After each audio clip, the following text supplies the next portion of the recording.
The ജേർണലിസ്റ്റിലേക്ക് ഇറാന്റെ പരമോന്നത നേതാവ് ആയത്തുള്ള അലി ഖാംനെയി കൊല്ലപ്പെട്ടിരിക്കുന്നു. ഒരു ചെകുത്താൻ ഇല്ലാതായി എന്നാണ് അമേരിക്കൻ പ്രസിഡന്റ് ഡൊണാൾഡ് ട്രംപ് ഇതിനെ വിശേഷിപ്പിച്ചത്. എന്നാൽ ആയത്തുള്ള അലി ഖാംനെയി കൊല്ലപ്പെട്ടതുകൊണ്ട് ഇറാൻ അവസാനിക്കുകയില്ല, ഇറാന്റെ പ്രതികാരം മുടങ്ങുകയില്ല, ഇറാനിൽ ഭരണമാറ്റവും ഉണ്ടാകാൻ പോകുന്നില്ല. തെളിവായി ഈ ദൃശ്യങ്ങൾ ആദ്യം ഒന്ന് കാണൂ.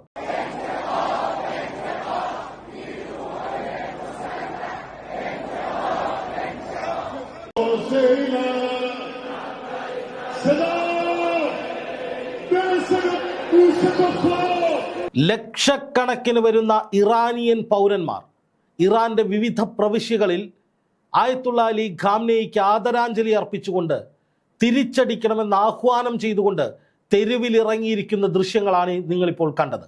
ഇത് ഇറാന്റെ വിവിധ ഭാഗങ്ങളിൽ ഇപ്പോൾ സംഭവിച്ചുകൊണ്ടിരിക്കുന്ന കാര്യമാണ്. ഇവിടുത്തെ പല മാധ്യമങ്ങളും പല സോഷ്യൽ മീഡിയ പേജുകളും ഇറാന് സ്വാതന്ത്ര്യം കിട്ടിയിരിക്കുന്നു, അവിടുത്തെ ജനങ്ങൾ ഖാംനെയിയുടെ മരണത്തിൽ സന്തോഷമർപ്പിച്ച് തുള്ളിച്ചാടുകയാണ് എന്നൊക്കെ പ്രചരിപ്പിക്കുന്നുണ്ട്.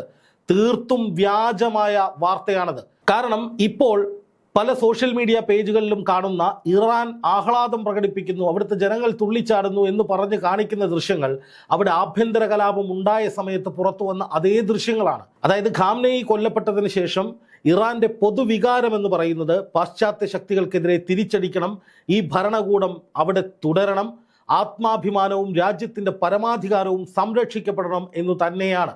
ചിലയിടങ്ങളിൽ ചില ആളുകളൊക്കെ ചില വീഡിയോകൾ സന്തോഷം എന്നൊക്കെ പറഞ്ഞിട്ടിട്ടുണ്ടാകും. പക്ഷേ അത് രാജ്യത്തിൻ്റെ പൊതുവികാരമായി കാണാൻ കഴിയില്ല. നിങ്ങൾ ഈ ദൃശ്യങ്ങൾ ഒന്നുകൂടി നോക്കുക. ഓരോരോ മേഖലയിലും പതിനായിരക്കണക്കിന് ലക്ഷക്കണക്കിന് ജനങ്ങൾ തെരുവിലിറങ്ങിയിട്ട് ഖാംനെയിക്ക് വേണ്ടി മുദ്രാവാക്യം വിളിക്കുകയാണ്. ഖാംനെയിയുടെ കൊലപാതകത്തിൽ പകരം ചോദിക്കണമെന്ന് ശക്തമായി മുദ്രാവാക്യം വിളിച്ചുകൊണ്ട് രാജ്യത്തിൻ്റെ ആത്മാഭിമാനത്തോടൊപ്പം പരമാധികാരത്തോടൊപ്പം ചേർന്ന് നിൽക്കുകയാണ്. അല്ലെങ്കിലും നിങ്ങളൊന്ന് ഓർത്തു നോക്കൂ ജനങ്ങളെ, ഒരു രാജ്യത്തിൻ്റെ പരമാധികാരത്തിലേക്ക് കടന്നു കയറിയിട്ടാണ് ഇസ്രായേലും അമേരിക്കയും ആക്രമണം നടത്തിയിരിക്കുന്നത്. ഇന്ത്യയുടെ പ്രതികരണം നോക്കുക. എത്രയും പെട്ടെന്ന് ഈ പ്രശ്നം പരിഹരിക്കണമെന്നാണ് ഇന്ത്യ പറയുന്നത്. അല്ലാതെ ഇസ്രായേലും അമേരിക്കയും ഇറാനെ ആക്രമിക്കുക, അവിടുത്തെ ഭരണം പിടിച്ചെടുക്കുക എന്നുള്ളതല്ല ഇന്ത്യയുടെ നിലപാട്. എന്നിട്ടും ഇവിടെ കുറേ എണ്ണങ്ങൾ ഇറാനിലെ ഇസ്ലാമിക ഭരണം എന്ന വാക്ക് കണ്ടിട്ട് ഇസ്ലാമിനെതിരെ, മുസ്ലിങ്ങൾക്കെതിരെ വർഗീയത കലക്കി ആഘോഷിക്കുകയാണ്. ഇത് കേവലം ഒരു മതപരമായ വിഷയമല്ല, മറിച്ച് ഇത് അന്താരാഷ്ട്ര തലത്തിൽ വലിയ തോതിലുള്ള പ്രത്യാഘാതങ്ങൾ ഉണ്ടാക്കാൻ പോകുന്നൊരു വലിയ വിഷയമാണ്. ഈ യുദ്ധം ഇങ്ങനെ പോയാൽ ഇവിടെ കിടന്ന് ചിരിക്കുന്ന പലരും അധികം വൈകാതെ കരയേണ്ടി വരും. ഇപ്പം തന്നെ നോക്കുക, ഗൾഫ് രാജ്യങ്ങളുടെ അവസ്ഥ എന്താണ്. ഇന്ന് രാവിലെ മുതൽ തുടർച്ചയായിട്ടുള്ള ആക്രമണ വാർത്തകളാണ് ഗൾഫിൽ നിന്ന് വരുന്നത്. കുവൈറ്റിൽ, ഖത്തറിൽ, ബഹ്റൈനിൽ തുടങ്ങി സകല ഇടങ്ങളിലും ഇറാൻ ആക്രമിച്ചുകൊണ്ടിരിക്കുകയാണ്. ഇറാനെ സംബന്ധിച്ച് ഇതല്ലാതെ മറ്റു മാർഗങ്ങളില്ല. കാരണം തങ്ങളുടെ പരമോന്നത നേതാവിനെ കൊലപ്പെടുത്തിയ, തങ്ങളുടെ രാജ്യത്തേക്ക് കടന്നു കയറി പരമാധികാരത്തിനെതിരായി യുദ്ധം ചെയ്ത പാശ്ചാത്യ ശക്തികൾക്കെതിരെ ആക്രമണം നടത്തുക, അവർക്ക് ശക്തമായി തിരിച്ചടി കൊടുക്കുക എന്നതിൽ കുറഞ്ഞ ഒരു അജണ്ടയും ഇറാന് മുന്നിലില്ല. അല്ലെങ്കിൽ ഇറാൻ ഷൂ നക്കി കാലിൽ വീഴണമായിരുന്നു. ആയത്തുള്ള അലി ഖാംനെയി ഇപ്പോഴും ജീവിച്ചിരുന്നേനെ. അമേരിക്ക പറയുന്നത് കേട്ട് രാജ്യത്തിൻ്റെ ആത്മാഭിമാനവും പരമാധികാരവും പണയം വെച്ച് ഷൂ നക്കിയവരുടെ പാരമ്പര്യം ആവർത്തിച്ച് ഇറാനിൽ അതുപോലെ ആ ഭരണാധികാരി നിന്നിരുന്നുവെങ്കിൽ അദ്ദേഹത്തിന് ഭരിക്കാമായിരുന്നു. അദ്ദേഹത്തിൻ്റെ അനന്തര തലമുറകൾക്ക് അവിടെ ഭരിച്ച് സുഖിക്കാമായിരുന്നു. രാജ്യത്തിൻ്റെ പരമാധികാരവും ആത്മാഭിമാനവും അമേരിക്കയ്ക്ക് കൊടുത്താൽ മതിയായിരുന്നു. പക്ഷേ ആയത്തുള്ള അലി ഖാംനെയി അത് ചെയ്തില്ല. ഒറ്റയ്ക്ക് നിന്ന്, അതായത് ഇറാൻ എന്ന രാജ്യം ഒറ്റയ്ക്ക് നിന്ന് തന്നെയാണ് പൊരുതിയത്. ഇസ്രായേൽ അമേരിക്കയെ കൂട്ടുപിടിച്ചു. ഇറാന്റെ പരമാധികാരത്തിൽ കടന്നു കയറണമെന്ന് പറയുന്നു, ഇറാന്റെ പ്രതിരോധ സാമഗ്രികൾ നശിപ്പിക്കണമെന്ന് പറയുന്നു, ആ രാജ്യത്തെ ഭരണം പിടിച്ചെടുക്കണമെന്ന് പറയുന്നു. അവർ ഒന്നിച്ച് ഇറാനെ ആക്രമിക്കുന്നു. ഇറാൻ ഒറ്റയ്ക്കാണ് നിന്ന് പോരാടിയത്. ചൈനയും റഷ്യയും ഒക്കെ സഹായിക്കുന്നു സൈനികമായി, എങ്കിലും രാജ്യമെന്ന നിലയിൽ ഇറാൻ ഒറ്റയ്ക്കാണ് പോരാടിയത്. ഇതിനു മുമ്പ് ഇറാന് നേരെ ആക്രമണം ഉണ്ടായപ്പോഴും ഇറാൻ ഒറ്റയ്ക്ക് തന്നെ നിന്നാണ് വെല്ലുവിളിച്ചത്, പോരാടിയത്. ആയത്തുള്ള അലി ഖാംനെയി എന്ന ഭരണാധികാരി മരിക്കുന്നത് കൊണ്ട് ഇറാന്റെ ഭരണം താഴെ വീഴുന്നു എന്നർത്ഥമില്ല. കാരണം plan A, B, C, D എന്ന് പറഞ്ഞ് നിരവധി പ്ലാനുകൾ തയ്യാറാക്കിയിട്ടാണ് ഈ യുദ്ധമുഖത്തേക്ക് ഇറാൻ കടന്നു വന്നത്. അത് അവർ നേരത്തെ പറഞ്ഞിട്ടുണ്ട്. അതുകൊണ്ട് തന്നെ അടുത്ത ഭരണാധികാരി ആരാകണമെന്നും ഇനി സൈനിക നീക്കങ്ങൾ എങ്ങനെയാകണമെന്നും കൊല്ലപ്പെട്ട സൈനിക തലവന്മാർക്ക് പകരം ആരൊക്കെ അവിടെ വരണമെന്നും ഈ സകലമായ കാര്യങ്ങളും ഇറാൻ വ്യക്തമായി നേരത്തെ രേഖപ്പെടുത്തി വെച്ചിട്ടുണ്ട്. ഖാംനെയി തന്നെ ഇത് കേവലം ഒരു മരണമല്ല, രക്തസാക്ഷിത്വമാണ്. അത് ആദ്യം മനസ്സിലാക്കുക. മരിച്ചാൽ അത്രയും സന്തോഷം, അല്ലെങ്കിൽ രാജ്യത്തിന് വേണ്ടി രാജ്യ താല്പര്യങ്ങൾക്ക് വേണ്ടി കൊല്ലപ്പെടുകയാണെങ്കിൽ ഇത് രക്തസാക്ഷിത്വമാണ്, വീരമരണമാണ് എന്ന് ചിന്തിക്കുന്നവരാണ് ഇറാനിയൻ ജനത, ഇറാനിയൻ ഭരണകൂടം. അതുകൊണ്ട് തന്നെ ഈ മരണം കൊണ്ട് ഖാംനെയി മരിച്ചല്ലോ എന്നോർത്ത് തലകുമ്പിട്ട് വിഷമിച്ചിരിക്കുന്നവരായിരിക്കില്ല ഇറാൻ ജനതയും ഇറാൻ ഭരണകൂടവും. അവരടുത്ത ആളെ നിയമിച്ച് അടുത്ത പ്രതികാര നടപടികളുമായിട്ട് മുന്നോട്ട് പോകും. അത് തുടങ്ങിക്കഴിഞ്ഞു. ഇപ്പോൾ ഇസ്രായേലിലേക്ക് 6ാം ഘട്ട ആക്രമണം നടത്തിയെന്നാണ് അല്പസമയം മുമ്പ് ഇറാൻ പറഞ്ഞിരിക്കുന്നത്. അതിൻ്റെ അർത്ഥം 6 ഘട്ടങ്ങളിലായി നിരന്തരമായ ആക്രമണങ്ങൾ ഇസ്രായേലിലേക്ക് നടന്നുകൊണ്ടിരിക്കുന്നുണ്ട്. പലരും ചാനലുകളിൽ കണ്ടിട്ടാവും. ഇസ്രായേലിലെ പരിപൂർണമായ വിലക്കാണിപ്പോൾ. ഇസ്രായേലിൽ നിന്ന് ദൃശ്യങ്ങൾ പ്രചരിപ്പിക്കരുത്, ആളുകൾ അവരുടെ വീഡിയോ ലൈവ് വീഡിയോ എടുത്ത് പുറത്തുവിടരുത്, ഇസ്രായേലിൽ എന്താണ് സംഭവിക്കുന്നത് എന്ന് പുറം ലോകം അറിയരുത് എന്ന് ഇസ്രായേൽ പറഞ്ഞിരിക്കുകയാണ്. അവിടെ മാധ്യമങ്ങൾക്ക് പരിപൂർണമായി വിലക്കേർപ്പെടുത്തിയിരിക്കുകയാണ്.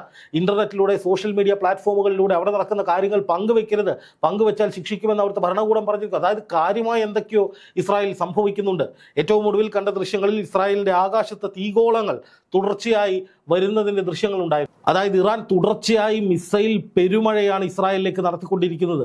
ആ ആക്രമണത്തിൽ ഇസ്രായേലിന് കാര്യമായ നാശനഷ്ടങ്ങൾ ഉണ്ടായിട്ടുണ്ടാകാം. ഇസ്രായേലിനുള്ളിൽ പലയിടങ്ങളിലും മിസൈലുകൾ വീണ് വലിയ സ്ഫോടനങ്ങൾ ഉണ്ടായിട്ടുണ്ടാകാം, ആൾനാശങ്ങൾ ഉണ്ടായിട്ടുണ്ടാകാം. അതൊക്കെ മറച്ചു വെക്കാനായിരിക്കും ഇസ്രായേൽ ഇപ്പോൾ ശ്രമിക്കുന്നത്. ഇപ്പോൾ IRGCയുടെ ഏറ്റവും പുതിയ ചില പ്രതികരണങ്ങൾ വന്നിട്ടുണ്ട്.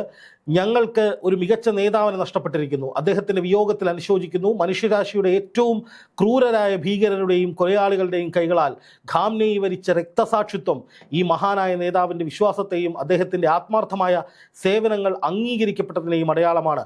ഇറാനിയൻ ജനതയുടെ പ്രതികാരത്തിൻ്റെ കൈകൾ അവരെ വെറുതെ വിടില്ല എന്നാണ് IRGC പറയുന്നത്. അല്ലാതെ ഞങ്ങളുടെ ഭരണാധികാരി പോയേ, ഞങ്ങൾ അമേരിക്കയോട് കീഴടങ്ങുന്നേ, അമേരിക്കയുമായി സഖ്യത്തിൽ ഏർപ്പെടാൻ പോകുന്നേ എന്ന് കരയുകയല്ല. ശക്തമായി തിരിച്ചടിക്കും, ആക്രമിക്കുമെന്ന് തന്നെയാണ് പറയുന്നത്. അതിനുശേഷം വലിയ ആക്രമണങ്ങൾ നടത്തിക്കൊണ്ടിരിക്കുകയും ചെയ്യുകയാണ് ഇറാൻ. ഗൾഫ് രാജ്യങ്ങളിലേക്ക് തുടർച്ചയായ ആക്രമണങ്ങൾ ഇറാൻ നടത്തുന്നത് മറ്റൊന്നും കൊണ്ടല്ല, ഈ ഗൾഫ് രാജ്യങ്ങൾ ഈ വിഷയത്തിൽ കൃത്യമായ നിലപാട് സ്വീകരിക്കണമെന്നുള്ളത് കൊണ്ടാണ്. അമേരിക്കയ്ക്ക് അവരുടെ സൈനിക താവളങ്ങൾ ഒരുക്കി പശ്ചിമേഷ്യയിൽ യുദ്ധമുണ്ടാക്കാൻ അമേരിക്കയ്ക്ക് കൂട്ടുനിൽക്കുകയല്ല വേണ്ടത്, എത്രയും പെട്ടെന്ന് ഈ പ്രശ്നം പരിഹരിക്കുകയാണ് വേണ്ടത് എന്ന സന്ദേശം ഇറാൻ നൽകുന്നു. അതോടൊപ്പം തന്നെ ഈ പ്രശ്നം ഇങ്ങനെ പോയാൽ അത് മേഖലയിലെ മുഴുവൻ ഒരു വലിയ യുദ്ധമായി മാറുമെന്ന് ഇറാൻ നേരത്തെ പറഞ്ഞിരുന്നു. അതായത് ഒറ്റയ്ക്ക് ഇറാനെ മാത്രം ആക്രമിക്കുക, ഇറാന് മാത്രം നാശനഷ്ടങ്ങൾ ഉണ്ടാവുക എന്നുള്ളതല്ല, എല്ലായിടത്തും നാശനഷ്ടങ്ങൾ ഉണ്ടാകും, സകലയിടത്തും പ്രശ്നങ്ങൾ ഉണ്ടാകുമെന്ന സൂചനയാണ് ഇറാൻ നൽകുന്നത്. ഇനി നോക്കുക, അടുത്ത പ്രതികരണം വന്നിരിക്കുന്നത് ഇറാൻ സുപ്രീം നാഷണൽ കൗൺസിലിൻ്റേതാണ്. അവർ പറയുന്നത് ഇസ്ലാമിക സമുദായത്തിൻ്റെ നേതാവും വഴികാട്ടിയുമായ ആയത്തുള്ള അലി ഖാംനെയി വിശുദ്ധ റമദാൻ മാസത്തിൽ രക്തസാക്ഷിത്വത്തിൻ്റെ മധുരം നുകർന്ന് അദ്ദേഹത്തിൻ്റെ ചിരകാലാഭിലാഷമായ സ്വർഗത്തിലേക്ക് യാത്രയായിരിക്കുന്നു. ഇമാം അലിയെപ്പോലെ ഒരു റമദാൻ മാസത്തിലാണ് അലി ഖാംനെയി രക്തസാക്ഷിത്വം വഹിച്ചത്. ഇറാൻ ജനതയും ഇസ്ലാമിക സമൂഹവും ലോകമെമ്പാടുമുള്ള സ്വാതന്ത്ര്യദ്രാഹികളും ക്രിമിനൽ അമേരിക്കയുടെ ദുഷ്ടരായ സയനിസ്റ്റുകളുടെയും ക്രൂരമായ ആക്രമണങ്ങളിൽ ഇന്ന് ദുഃഖിതരാണ്. എന്നാൽ രക്തദാഹികളായ ശത്രുക്കൾ ഒന്നറിയുക, ലോകത്തിലെ കരുത്തുള്ള ഹൃദയങ്ങൾ തങ്ങളുടെ പാത കണ്ടെത്തി കഴിഞ്ഞിരിക്കുന്നു. ഈ രക്തസാക്ഷിത്വം നമ്മുടെ രാഷ്ട്രത്തിനും ഇസ്ലാമിക സമൂഹങ്ങൾക്കും വലിയ നഷ്ടങ്ങൾ ഉണ്ടാക്കിയേക്കാമെങ്കിലും അത് അവരെ കൂടുതൽ കരുത്തരും ദൃഢനിശ്ചയമുള്ളവരുമായി മാറ്റും.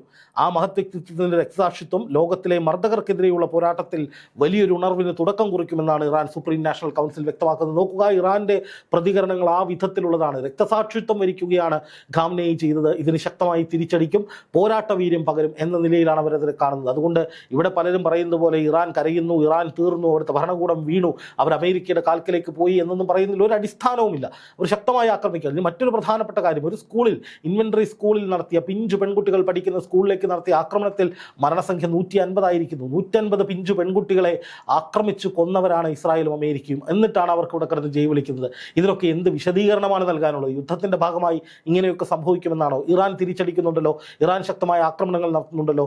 ഏതെങ്കിലും തരത്തിൽ വലിയ ആൾനാശം എവിടെയെങ്കിലും റിപ്പോർട്ട് ചെയ്യപ്പെട്ടിട്ടുണ്ടോ? അത് പ്രധാനപ്പെട്ട ചോദ്യമാണ്. സൈനിക കേന്ദ്രങ്ങൾ ആക്രമിക്കുക, അതുപോലെ തന്നെ അമേരിക്കയുടെ പ്രധാനപ്പെട്ട കേന്ദ്രങ്ങൾ തകർക്കുക എന്നതിനപ്പുറം ഇറാൻ ഇപ്പോൾ ജനവാസ കേന്ദ്രങ്ങളിലേക്ക് ആക്രമണങ്ങൾ നടത്തുന്നുണ്ട് എങ്കിലും അവിടെയൊന്നും ആൾനാശം കാര്യമായി റിപ്പോർട്ട് ചെയ്യപ്പെടുന്നില്ല. പക്ഷേ ഇസ്രായേലും അമേരിക്കയും നടത്തുന്ന ആക്രമണത്തിൽ 150ഓളം പിഞ്ചു കുട്ടികളാണ് കൊല്ലപ്പെട്ടത്. ഇത് കണ്ടിട്ട് കൈയടിച്ച് അവരുടെ മതം നോക്കിയിട്ട് അവർ മരിക്കേണ്ടവരാണെന്ന് പറയുന്ന അധമ സമൂഹത്തോട് ഒന്നും പറയാനില്ല. ഇവരെ സോഷ്യൽ മീഡിയയിൽ ഇപ്പോൾ വർഗീയത ആളിക്കത്തിക്കുകയാണ്. ഇറാനിൽ ഭരണാധികാരി കൊല്ലപ്പെട്ടതിന് ശേഷം സോഷ്യൽ മീഡിയയിൽ വന്നിട്ടുള്ള വർഗീയവാദികളുടെ പ്രചാരണങ്ങൾ നോക്കുക, അതിൽ മുഴുവനും ഇസ്ലാം മതത്തെ അവഹേളിക്കുന്നു, ആ മതത്തിൽപ്പെട്ടവരെ കളിയാക്കുന്നു, അവരുടെ ദൈവത്തെ, മുഹമ്മദ് നബിയെ, പ്രവാചകനെ കുറ്റപ്പെടുത്തുന്നു, പരിശുദ്ധ ഖുറാനെ കുറ്റം പറയുന്നു. അങ്ങനെ ഈ ഒരു അവസരവും വർഗീയ കളിക്ക് വേണ്ടി ഉപയോഗിക്കുന്ന കേരളത്തിലെ കുറേ അധമന്മാരുണ്ട്. അവരോടൊന്നും ഒന്നും പറഞ്ഞിട്ട് കാര്യമില്ല. എന്തായാലും ഇത് കേവലം ഒരു മതപരമായ വിഷയമോ വർഗീയമായ വിഷയമോ അല്ലെങ്കിൽ ഇറാനെയും ഇസ്രായേലിനെയും അമേരിക്കയും മാത്രം ബാധിക്കുന്നൊരു വിഷയമോ അല്ല. പശ്ചിമേഷ്യ മൊത്തത്തിൽ കത്തുകയാണ്. ഗൾഫ് രാജ്യങ്ങളിൽ വലിയ പ്രശ്നങ്ങൾ ഉണ്ടായിക്കൊണ്ടിരിക്കുകയാണ്. മലയാളികളെയൊക്കെ അവിടെ നിന്ന് കൂട്ടത്തോടെ ഒഴിപ്പിക്കുകയാണെങ്കിൽ, അല്ലെങ്കിൽ ഇന്ത്യക്കാരെയൊക്കെ അവിടെ നിന്ന് തിരിച്ചയക്കുകയാണെങ്കിൽ, അവിടെ വലിയ നാശനഷ്ടങ്ങൾ ഉണ്ടാവുകയാണെങ്കിൽ ഭാവി തന്നെ കൂമ്പടഞ്ഞു പോകുന്ന അവസ്ഥയിലേക്ക് കാര്യങ്ങൾ പോകും. എണ്ണവില കുതിച്ചു വരും, സ്വർണ്ണവില കുതിച്ചു വരും, ക്ഷാമമുണ്ടാകും, വലിയ തോതിലുള്ള പ്രശ്നങ്ങൾ. ഇപ്പോൾ ഈ കാണുന്ന സന്തോഷമൊക്കെ അങ്ങ് തീരും.